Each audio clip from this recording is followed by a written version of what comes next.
era el Espíritu Santo. Tenían una gracia que honraban. Tenían una posición espiritual que respetaban. Por eso Daniel oraba, leones callaban. Por eso Elías profetizaba, fuego caía. Por eso Moisés bajaba del monte y resplandecía. Por eso Samuel, la voz del Padre, él reconocía. Porque hay una actitud correcta de ellos. Honrar la posición que Dios les dio. Dios a todos le ha dado oportunidad de estar delante de Él. Desde que Cristo murió en la cruz y fue resucitado. A todos el Padre les abrió el camino a través del Hijo para que vengan a Él. Pero solos los que honran la posición que Dios les dio son los que se mantienen en eso. Porque si no, ya no oyen al Espíritu de la verdad. Empiezan a oír al espíritu de engaño, donde les hace creer que ellos no necesitan arrepentirse, no necesitan purificarse, no necesitan confesar sus pecados, no necesitan nada, que ellos también, espíritu de engaño. Pero ¿por qué el espíritu de engaño los capturó? Porque ellos dejaron de honrar la posición que Dios les dio de hijos. Deshonraron la paternidad del cielo, yendo en contra voluntariamente de lo que Dios le gusta. Por eso el espíritu de la verdad no haya cabida en ellos, pero el espíritu del engaño sí. Por eso esta noche el mensaje va a ser muy directo, pocos minutos, porque es un mensaje de carácter profético.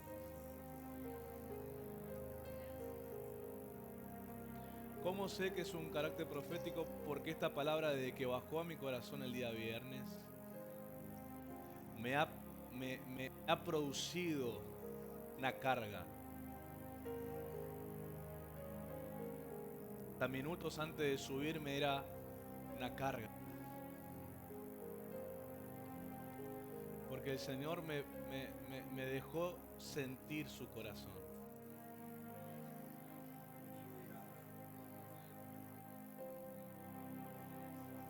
Y no un corazón contento.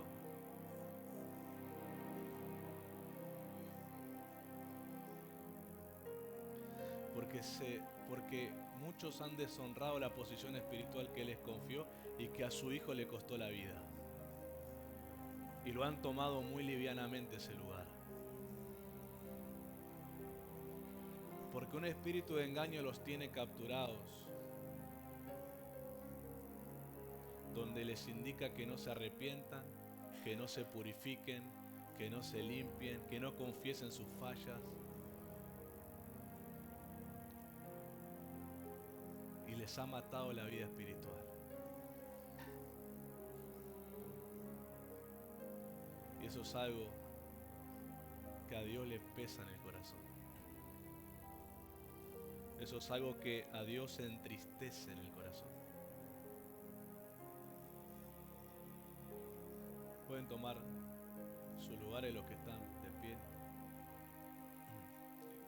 Y esta vez me hizo acordar muchísimo este mensaje.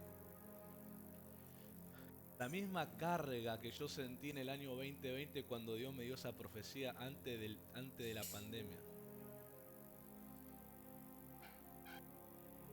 Nosotros no grabábamos videos en ese tiempo. Nosotros empezamos a grabar justo en la pandemia. Pero sí alguien lo grabó en audio y me lo pasó en buena calidad. Se grabó en la consola el audio y me lo pasó. Y en la página de YouTube del canal está el video en audio que dice Profecía 2020, usted lo puede buscar. La revelación del pacto. Ese fue el mensaje. Y ahí está, usted puede busque en Brian Miller, ponga Profecía 2020, Revelación del Pacto y va a estar el audio. Está toda la profecía ahí. Y usted juzgue si no se cumplió eso. ¿Por qué digo esto? Porque es un antecedente. Uno cuando profetiza y se cumple, tiene veracidad para volver a profetizar. Porque mucha gente cuando uno dice voy a profetizar, te miran con duda. Como diciendo, va a decir lo que... Nah, uno tiene temor de Dios para andar inventando profecía. Es más, uno cuando profundiza en la verdad de Jesús se vuelve más profético. Y por ahí no hace falta que diga te profetizo, pero ya se vuelve profético el mensaje. Porque dice Apocalipsis, el testimonio de Jesús es el espíritu de la profecía. Y la palabra espíritu está en minúscula, quiere decir carácter, mente, corazón, voz, palabras. Todo eso es profético en alguien que tiene conocimiento de la verdad de Cristo. Eso, bueno, se lo predica a los jóvenes, que esté interesado que lo escuche el día lunes. Y esa carga me vino a mí. Ahí está, mensaje profético enero 2020, un anticipo de lo que vendría meses posteriores. Hace 3 años. Obviamente hay una foto para que esté de fondo, pero ahí está el audio de ese día. Miren, ese día fue una mañana, pero fue un domingo, que no volaba ni una mosca en la iglesia. Ese día como nunca Dios hizo venir hasta los que no venían hace tiempo. Todos estaban sentados ese día, para que ninguno tenga excusa. Lo que Dios habló ese día se cumplió. Meses nomás de ese mensaje. Al mes siguiente entramos en pandemia en marzo. Y muchas cosas que se dice ese video, usted puede juzgar lo que son de la iglesia de ese tiempo, se van a dar cuenta si lo relacionan algunos hermanos que estaban, que les pasó por no hacer el pacto como se le pidió. Y eso es una cosa que Dios dijo durante toda la década, así que los que están en este tiempo los alcanza esta profecía. Porque dijo el Señor, toda esta década, esta profecía va a ser así. Y básicamente decía, fortalezcan el pacto. Porque hablaban los matrimonios que se divorciarían, hablaban los padres que los hijos se separarían, hablaban un montón de cosas. Hablaban que algunos volverían a lo de antes, a los pecados de antes. Todo se fue cumpliendo en algunos por no fortalecer el pacto. Hubo divorcios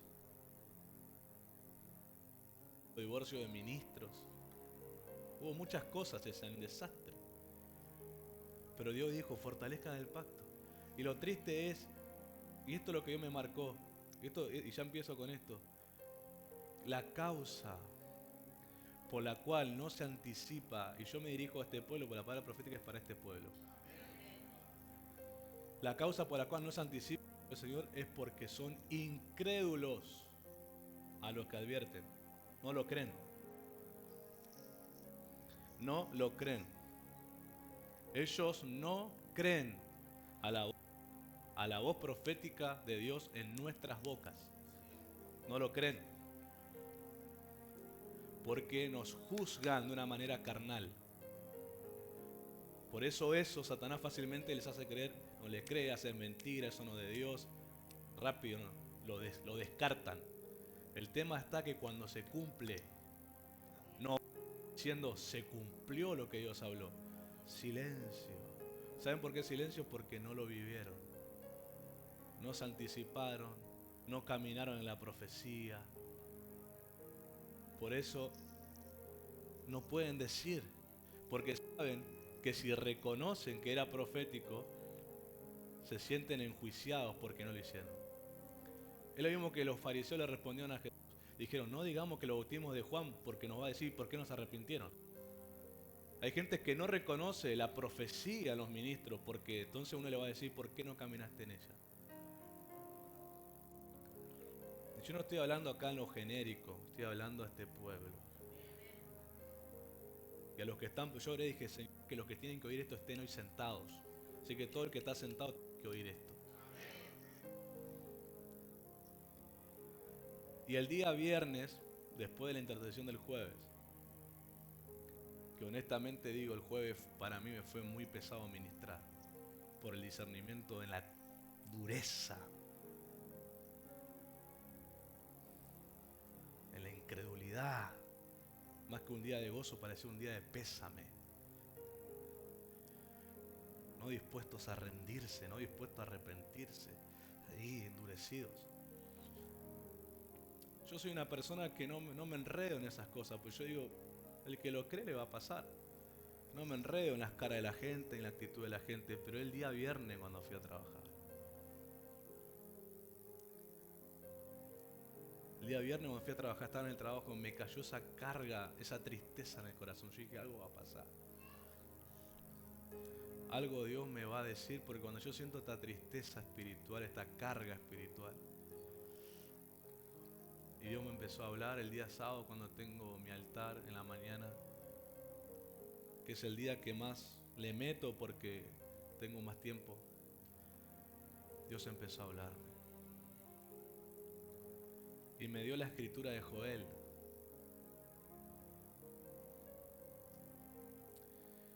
Y me dio puntos específicos que anoté, de los cuales por qué Él da esta palabra, porque Él ha conocido los corazones. Y quiero que leamos Joel 2. Vamos a leer primero el verso 17 al 19 y luego del 26 al 29. Dice: entre la entrada y el altar lloren los sacerdotes ministros del Señor y digan: perdona, oh Señor, a tu pueblo y no entregues al oprobio tu heredad, para que las naciones se enseñoreen de ella. ¿Por qué han de decir entre los pueblos, ¿dónde está su Dios? Y el Señor, solícito por su tierra, perdonará a su pueblo. Responderá el Señor y dirá a su pueblo: he aquí, yo os envío pan, mosto y aceite, y seréis saciados de ellos, y nunca más os pondré en oprobio entre las naciones. 26 al 29 dice: comeréis hasta saciaros, y alabaréis el nombre del Señor vuestro Dios, el cual hizo maravillas con vosotros, y nunca jamás será mi pueblo avergonzado. Y conoceréis que en medio de Israel, que en medio de Demir estoy yo, y que yo soy el Señor vuestro Dios y no hay otro, y mi pueblo nunca jamás será avergonzado. Y después de esto derramaré mi espíritu sobre toda carne, y profetizarán vuestros hijos y vuestras hijas. Vuestros ancianos soñarán sueños, y vuestros jóvenes verán visiones. Y también sobre los siervos y sobre las siervas derramaré mi espíritu en aquellos días. ¿Acaso Israel estaba como estaba por inocente? No. ¿Estaban por como estaban por buenos muchachos? No. ¿Estaban por como estaban porque honraban a Dios? No, estaban por como estaban por deshonrar la posición de hijos. Porque te quiero decir, nosotros no somos primeros a los que el Padre les llamó hijos. El primer pueblo fue Israel. Lo llamó su hijo. Todos sus descendientes, hijos de él. La posición que Dios le dio a Israel era única en toda la tierra.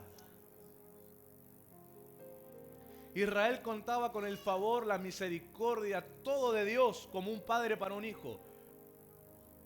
Un hijo amado por un padre tiene todo lo que el padre tiene.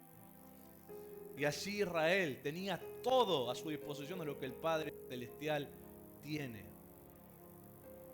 Pero ellos deshonraron en esa posición de hijos. Deshonraron el lugar de honor que el Padre los colocó. Y ni siquiera por ellos, por amor a un hombre llamado Abraham.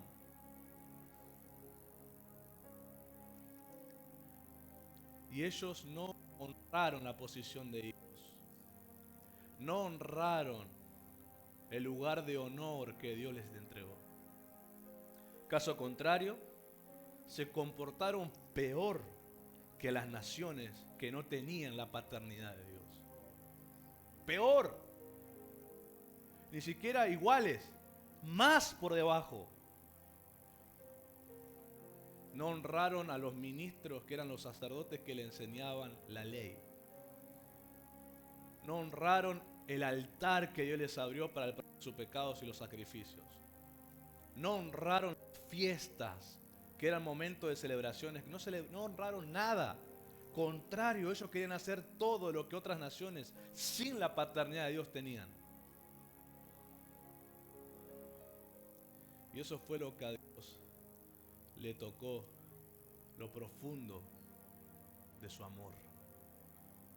Porque Dios ama con pasión, Dios ama con intensidad, Dios ama con fuerza. Y ellos con esa deshonra faltaron el respeto a ese amor. Y Dios se enojó. Hizo esto Dios. Ustedes quieren vivir como las naciones que no tienen mi paternidad, que no tienen mi protección, que no tienen mi herencia a favor de ellos. Vívanla. Y cuando ellos la empezaron a vivir, se empobrecieron. Escuche, señales. Se empobrecieron, se enfermaron, se endeudaron, murieron anticipadamente, porque ellos querían vivir como las demás naciones. Ahí probaron lo que es no tener la cobertura de Dios. Y así estaban, porque ustedes muchas veces van a encontrar en los libros proféticos. No hay ningún profeta del Antiguo Testamento que habló en un momento de prosperidad de Israel, que amaban a Dios, que honraban a Dios, que honraban la posición de hijos. Siempre que un profeta apareció, era porque esa generación estaba deshonrando la posición de hijo.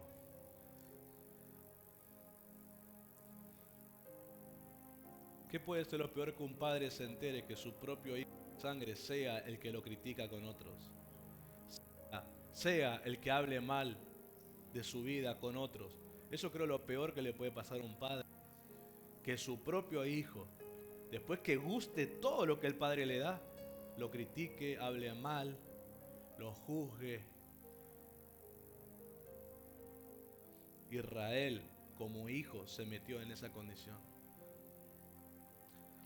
Uno de los más irrespetuosos fueron los que Malaquías confrontó, pero eso ya era desde el sacerdocio para abajo, preguntando, ¿en qué ofendimos a Dios? Mira la soberbia. ¿En qué le faltamos? ¿En qué no le sembramos? ¿En qué no le diezmamos?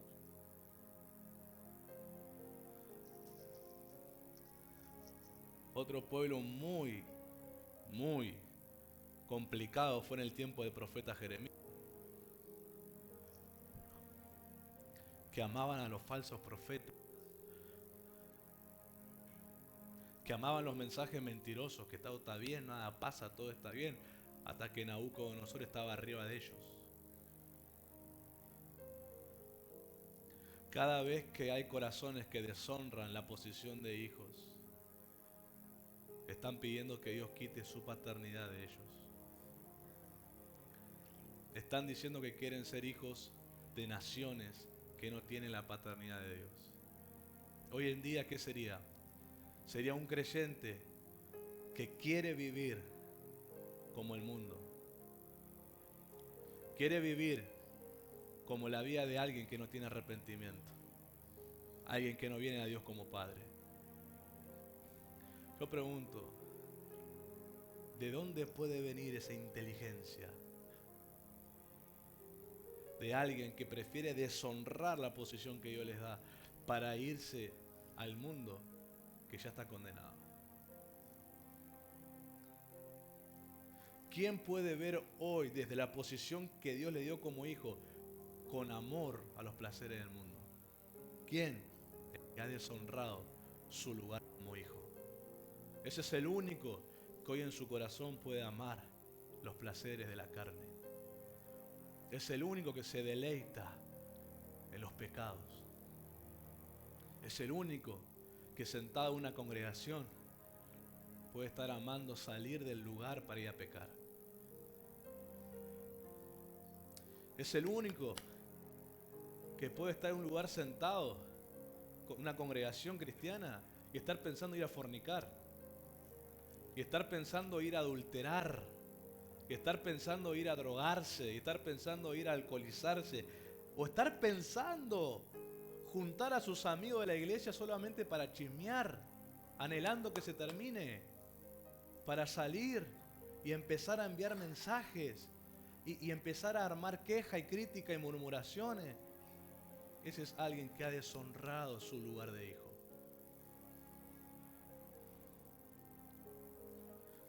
Por eso mira lo que cualquier hombre sin Dios ama hacer con el mismo amor.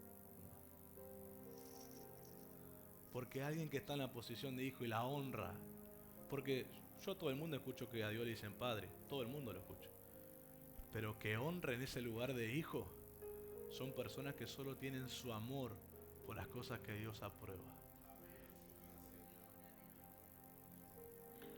Y hay algo en el hijo que honra al padre, hay algo que le salta, y es la lealtad. Cuando ven cosas que van en contra del padre, se ponen en su amor y confrontan eso. Son capaces de pararse de esa mesa e irse, indignados por lo que acaban de escuchar. Son capaces de decir a esa persona: yo te quito mi amistad si no te retractás en este momento. Eso hoy le llaman exagerado. Eso hoy le llaman que no tienen amor de Dios. Vayan a ver a Jesús cuando vio la casa de su padre hecha una cueva de ladrones. ¿Qué hizo? Si dijo mis hermanos. Fue la única vez que su discípulo vio enojado a Jesús. Fue y pateó las mesas, las tiró, les revolvió la jaula de animales. Y dice que con enojo gritó: mi casa será llamada casa de oración para las naciones, y ustedes la hicieron cueva de ladrones. Y dice que sus discípulos dijeron: esto lo hace porque está escrito que el celo por tu casa me consume. El Señor Jesucristo, el hombre más manso y humilde que caminó la tierra, el único momento que se indignó fue la falta de respeto a la paternidad de Dios. Pero hoy tenemos muchos cristianos light, tibios y hasta fríos por el amor de Dios, que en su cara pueden criticar a Dios, pueden criticar la iglesia, la ofrenda, y ellos lo único que hacen es una sonrisa cómplice. Lo único que hacen.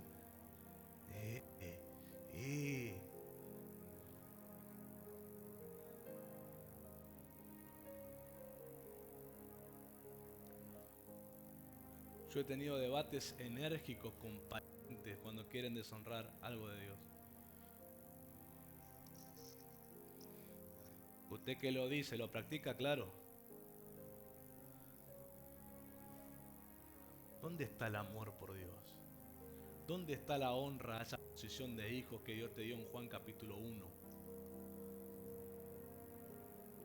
¿Cómo puede ser que deshonren a tu padre en la cara y vos lo tomás como nada?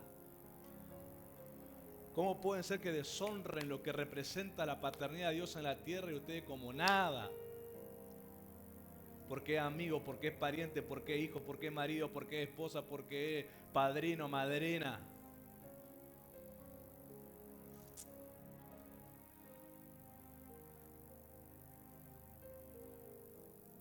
¿Dónde está el celo por el amor de Dios?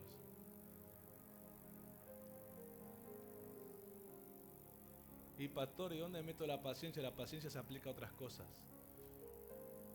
La misericordia se aplica a otras cosas. El amor al prójimo se aplica a otras cosas. En ese momento se debe mostrar amor al Padre. Porque la primera parte del gran mandamiento dice amar a Dios con todo el corazón, con toda la mente, con toda tu fuerza. Y después añade, y amarás al prójimo como a ti mismo. En esos momentos lo que aplica es el amor al Padre, la honra al Padre, el respeto al Padre. No a vos ni a la gente, al Padre.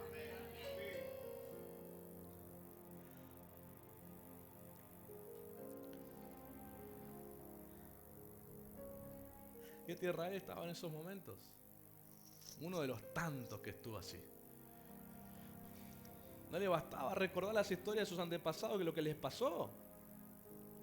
Porque hay cosas que a la gente no le importa, aún sabiendo los antecedentes, porque ya es un espíritu que tienen puesto. Y les es más fuerte, ese espíritu los domina. En la mente, en el alma, en el corazón los domina. Por eso no importa que tengan antecedentes y ellos sepan que el que se comporta así le viene ruina, le viene enfermedad, le viene miseria, le viene derrumbe, no le interesa. ¿Saben por qué? Porque ese espíritu ya los cautivó y no van a hacer otra cosa que no sea lo de ese espíritu. Pero el espíritu no vino de la nada, el espíritu no se acomodó en sus corazones de la nada, porque todo empezó cuando deshonraron el lugar de hijos. Ahí empezó la decadencia espiritual. Cuando deshonrás el lugar de hijos. Pasa que hay tantas cosas que la Biblia te relata que no podemos profundizar, porque algunos no tienen la madurez para escuchar esa verdad. Pero te cuento una sola. En Génesis, los ángeles, que dice que dejaron su posición y se unieron a mujeres y tuvieron hijos, dice que Dios los juzgó y los encerró en tinieblas densas para el día del juicio. Si Dios hizo eso con ángeles, que era el primer pecado que se mandaban, si alguien nos quiere juzgar así, los mandó a las densas oscuridades hasta el día del juicio final. Desde Génesis, vea los años, milenios que han pasado. ¿Qué hará el Padre al que deshonra la posición de hijo? Porque deshonrar no es, y aclaro, me equivoqué. No es, eso no es deshonrar. No es me equivoqué. No es tu debilidad humana, tampoco es deshonrar eso. Deshonrar no son tus imperfecciones que se van puliendo. Deshonrar es la intención del corazón por hacerlo. Deshonrar es cuando se te mete ese amor por el mundo, por la carne, por el pecado, después de haber conocido la gracia. Y usted me dirá, pastor, usted está juzgando según el Antiguo Testamento, porque en el Nuevo Dios nos perdona todo. En el Nuevo, en el libro de los Hebreos, está escrito que aquel que gustó la gracia y pisoteó la sangre de su hijo, dice, merece peor castigo. No dice, merece más misericordia. Dice, merece peor castigo. En Hebreos, capítulo 12, si no me equivoco. Es que muchos se creen que Dios, a partir del Nuevo Testamento, es un Dios que nunca más corrigió a nadie.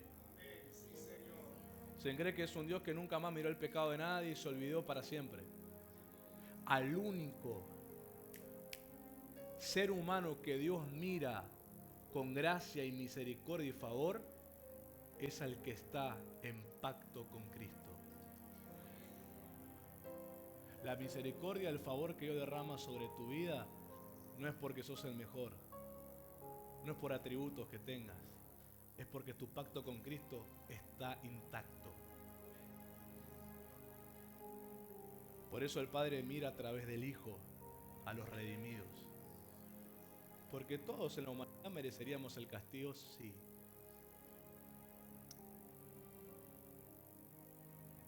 Pero por estar en pacto con el Hijo, fue el que sufrió, es la misericordia y gracia del Señor.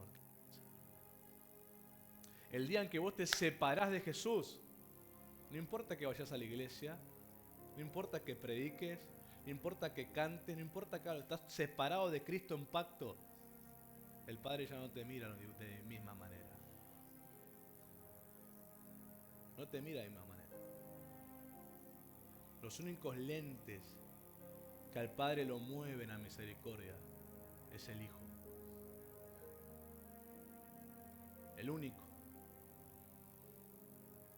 Después, fuera de Cristo, todo ser humano es mirado de parte de Dios como merecedores del castigo divino.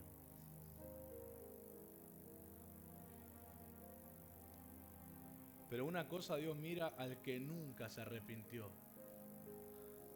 Y otra cosa mira al que gustó de la gracia. Al que supo lo que es que el Padre les perdone la inmundicia con la que vivieron. Que les muestre su amor como se lo mostró. Que les dio su Espíritu Santo como se lo dio. A eso Dios los mira y los juzga de otra manera. Dios los juzga como traidores a su reino. Porque no es contra el pastor, no es contra la congregación, aunque son las intenciones que hacen, es contra el trono de Dios. Es contra la santidad de Dios. Es contra la paternidad de Dios. Miren, ni Jesús intercede por alguien que el Padre decidió castigar. Jesús intercede cuando la persona se arrepiente, la persona se humilla, dice: Señor, perdóname, pero con un arrepentimiento que lo trató el Espíritu Santo y está desesperado por ser perdonado. Jesús intercede: Padre, mi sangre, mi sufrimiento. Pero aquel que el Padre juzgó para condenar, el Padre ya le quitó el tiempo de la misericordia porque lo esperó demasiado tiempo. Ahora el Padre dice: lo tengo que juzgar. Y Jesús no interfiere porque respeta en la posición del Padre, que es el Rey del universo.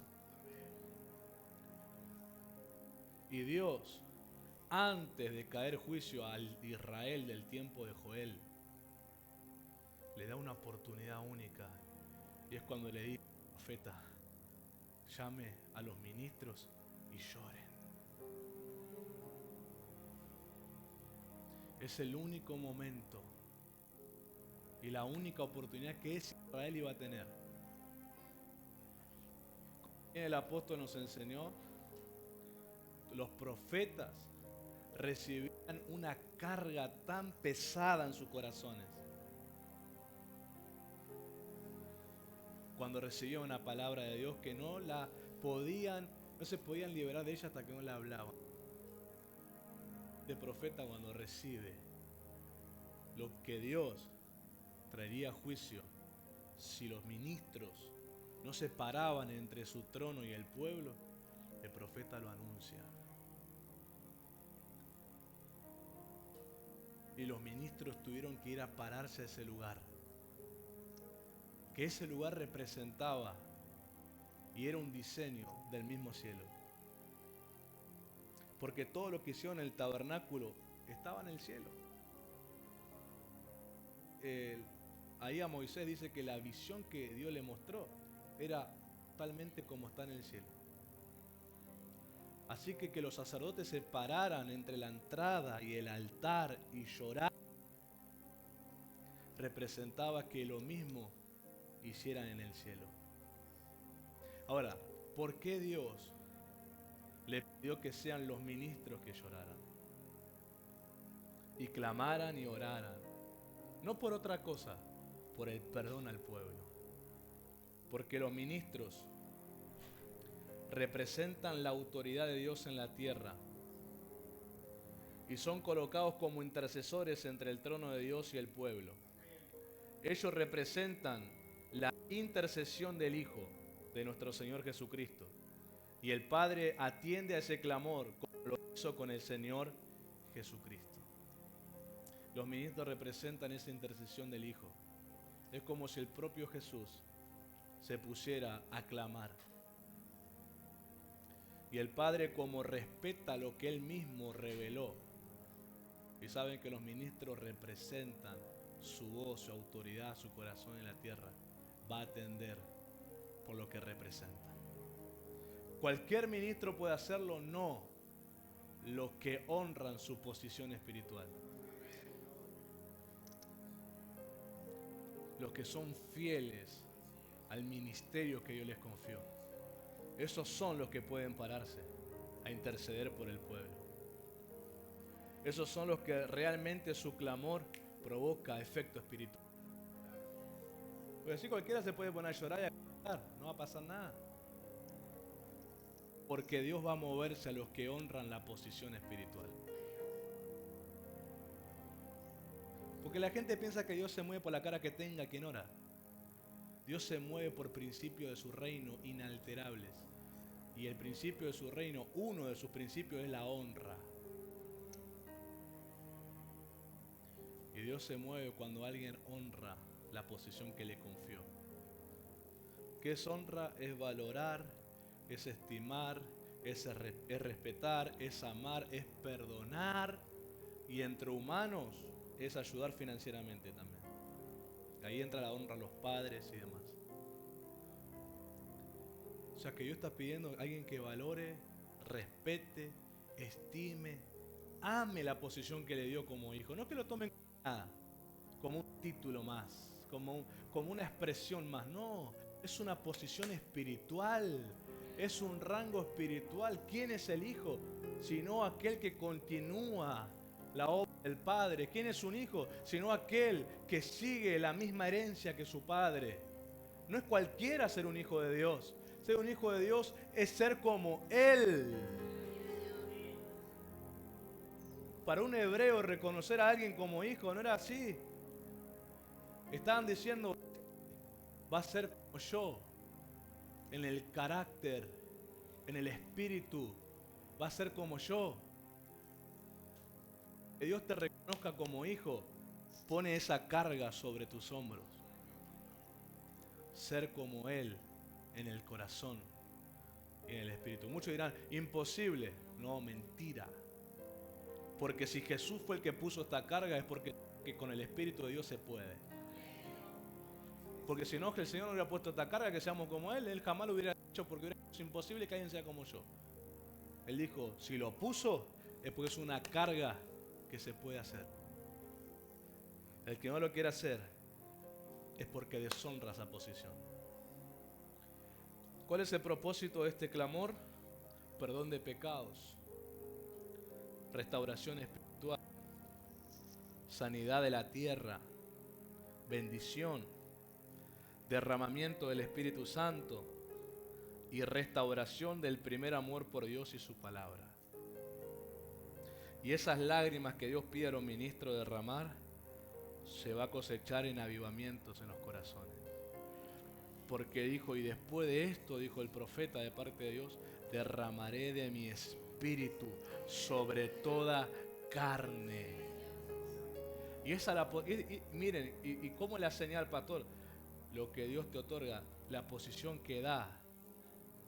Dice que Dios hará profetizar a los hijos. ¿Qué significa? Que el que honre, el que después de humillarse, arrepentirse delante de Dios, reconocer que no honró ese lugar, el Espíritu de Dios viene y lo enciende, es que ese hijo va a profetizar. Ese hijo se va a volver alguien profético. Segundo, dice que los ancianos soñarán sueños. Y acá la ancianidad no está hablando de la edad cronológica de nadie. Está hablando de la madurez espiritual. Está hablando, los maduros tendrán sueños míos. Y saben que los que soñaban, los que eran, los que traían la dirección de Dios. Dios quiere esto. Dios quiere esto. Dios mostró esto. Hoy cualquiera te sueña después de comerse un plato de locro. Porque el ministro que honra la posición va a decir, está bien lo que soñaste, pero la palabra me dice que los sueños de Dios vienen a los maduros. ¿A quiénes vienen los sueños de Dios? A los maduros, no a cualquiera. Porque hoy con la locura de que todos quieren ser proféticos, te inventan sueños. A mí cualquiera me puede contar que soñó sueño, pero si yo lo veo maduro, no le creo el sueño. Ay, qué soberbio que es usted. No, escritural. Los ancianos soñarán sueños. Los maduros sostienen madurez, no que una vez maduro y ahora son duros. Ahora los maduros que conservan madurez espiritual. Y dice, y los jóvenes verán visiones. ¿Quiénes son los jóvenes? Son aquellos que comienzan esa pasión, esa carrera ministerial con el Señor, esa relación personal con Dios. No son chiquilines, pero tampoco son totalmente maduros todavía. Tienen un nivel, y estos son los que Dios le muestra visiones. Estos son los que tienen que trabajar con los ancianos, con los maduros, para que le enseñen madurez. Esas son las posiciones que uno tiene que honrar, que Dios dice que van a tener. Esta fue la misma que Pedro anunció cuando vino el Espíritu Santo en Pentecostés. Fue la misma profecía. Significa que Dios posicionó a la iglesia en esos rangos. Pero el que deshonre eso, quita la cobertura de la paternidad de Dios. Vuelvo a decir, deshonrar no son tus errores, no son tus defectos, no son tus debilidades humanas. Es la intención de tu corazón de ir en contra de Dios.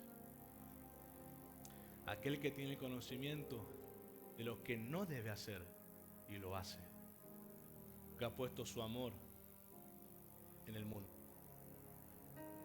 Y entonces, los propósitos y la causa de este mensaje es discernimiento de los corazones, estado del espíritu, vida delante de Dios, necesidad de humillación.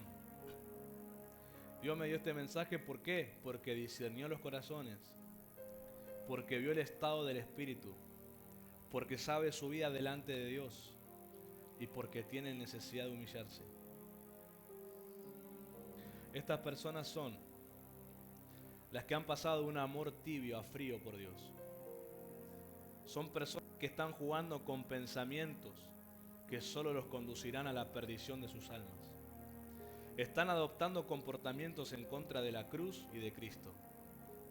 Siembran discordia y veneno en el corazón de los hermanos. Atan a sus familias a la rebelión y a la desobediencia. Y por último, han contristado al Espíritu Santo con sus hechos y palabras. Por eso, la carga profética vino por eso. Dios requiere humillación, porque han tomado muy liviano la posición de hijos. Han justificado lo que debieron haber confesado por arrepentimiento. Y a medida que estemos orando y humillándonos, va a haber personas que van a empezar a ser convencidas y confesar delante del Señor. Lo único con los jóvenes pasó que nos humillamos delante del Señor. Y empezó a haber confesiones, decisiones, que Dios dijo que lo estaba tomando como un sacrificio en el altar. Y que iban a haber cambios en sus vidas. Porque la confesión es una obra del Espíritu Santo.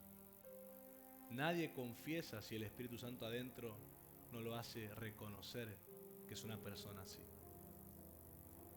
Por eso esta noche nos vamos a humillar delante de Dios. Y vamos a dejar que el Espíritu haga su obra de convencer a aquellas personas que van a experimentar una restauración espiritual. Que el Espíritu Santo va a volver sobre ellos y los va a colocar en esos lugares que no deben deshonrar nunca más. Porque al que deshonra esos lugares, Hebreos 12 dice, no hay perdón ya para ellos. Por eso, pónganse en pie.